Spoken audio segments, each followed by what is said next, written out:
Hi everyone, my name is Breanne, and if you are new here, welcome.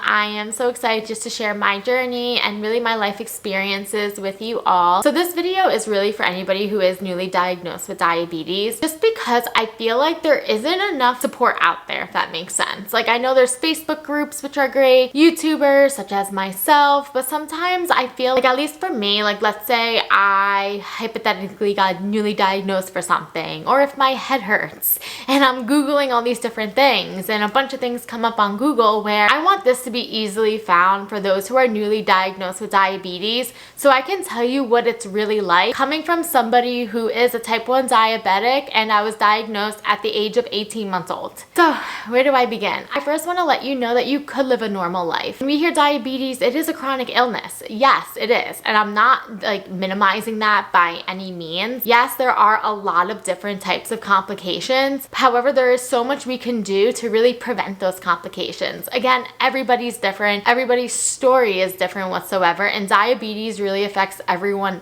differently. So please note, like, everyone's story will be different. When it comes to complications, your number one goal to prevent complications is to take care of yourself. And when I say take care of yourself, is managing your diabetes by managing your blood sugars, because at the end of the day, that's what it comes down to, is your blood sugars. Now, with that being said, again, I was diagnosed over 25 years ago. So you bet my blood sugars have been over 400. My blood sugars have been in the 30s, highs and lows, going into DKA, hospital visits. Yes, I've experienced all of that kind of stuff. However, what I've also experienced is a happy life. Like, I'm able to drive, I'm able to work, I'm able to hear and see and listen and really pursue things I'm passionate about. You know, and I have hobbies where I love to write, I love to do YouTube, where I'm also engaged. Like, I have a relationship and I have friends, and I am able to live a normal life. I just want to let you know that you can too. Whether if it's a parent that's watching this video and your child is newly diagnosed, like, I just want to tell you that there's hope. Again, when I was diagnosed, this was back in 1997, diabetes is like such a game changer now with like the technology and everything that's out there, where back in the day, like my mom, like I remember literally chasing me with needles. I'm sure if you're a parent taking care of somebody with type 1 diabetes, like you're able to relate to that. And if you're doing that currently, you're not the only parent that is doing that. So children with diabetes, if you're a child with diabetes currently, like I was in your shoes to a point where I got the insulin pump when I was in 4th grade. When I got the insulin pump, I remember standing in front of my class explaining to everyone. I had the insulin pump right next to me, explaining to everyone that I am a type 1 diabetic and I do need insulin, and letting everyone know this is not a phone. Because I remember back then, like my mom was so nervous that a kid would think it's a phone and try to take it away. And with my insulin pump, it's attached to me with the wires. Yeah, we don't want anyone snatching that away. But now there's all different types of technology where I think it's a little more talked about now too. I remember my mom would like write letters to the schools letting teachers know, like if I'm agitated or anything like that, to really like send me down to the nurse, because it could be my blood sugar. Oh, my food is here. So my food just got here. Anyway, back to what I was saying is, like, you know, I forgot what I was saying. I totally lost my train of thought, but I'm sure you got the point. Also, as a diabetic, you can enjoy food. So if anyone tells you that you can't eat something, that is not true. I was diagnosed with type 1 diabetes since I was 18 months old, and I love food and I enjoy food. For example, just now, I ordered food.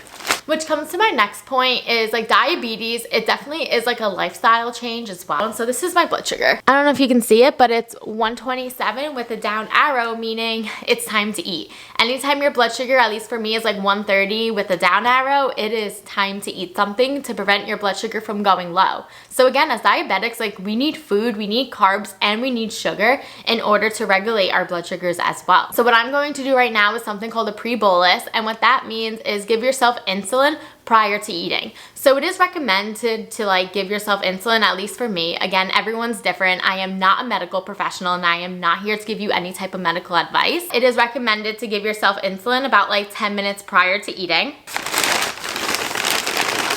So I got tater tots. I got a buffalo chicken sandwich. So yeah, anytime you have like starchy foods such as like tater tots, like what I'm having now, or French fries, potatoes. Again, anything with a lot of starch, you definitely want to make sure you don't forget to pre-bolus, just because you're already activating the insulin, because fast-acting insulin takes about 30 minutes for it to work.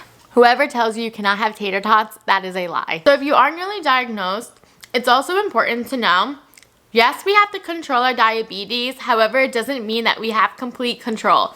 So definitely don't get that confused, meaning you can do everything right. You could pre-bolus, give yourself the right amount of insulin, all these different things, and your blood sugar could still go high.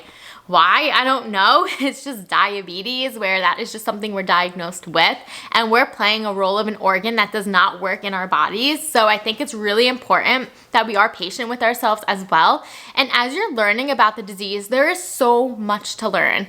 I am still learning till this day. I still follow other YouTube content creators. I'm on Facebook groups and all that kind of stuff. Now, with that being said, please be mindful of who you're getting your advice from, especially when it comes to medical advice. That's why on this channel, I just speak based on my experiences living with type 1 diabetes, because I'm not a medical professional. So just be mindful if you are on any type of Facebook groups or anything like that. Just be mindful of who you're getting advice from.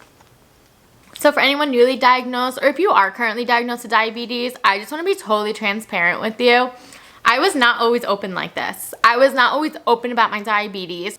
If anything, I was someone who hid it, where I didn't want people to see my diabetes. I didn't want people to know. And I think the reason being is because diabetes, it is labeled as a disability. So if you do apply for a job and it asks you if you have a disability, you either write yes, no, or you choose not to answer the question.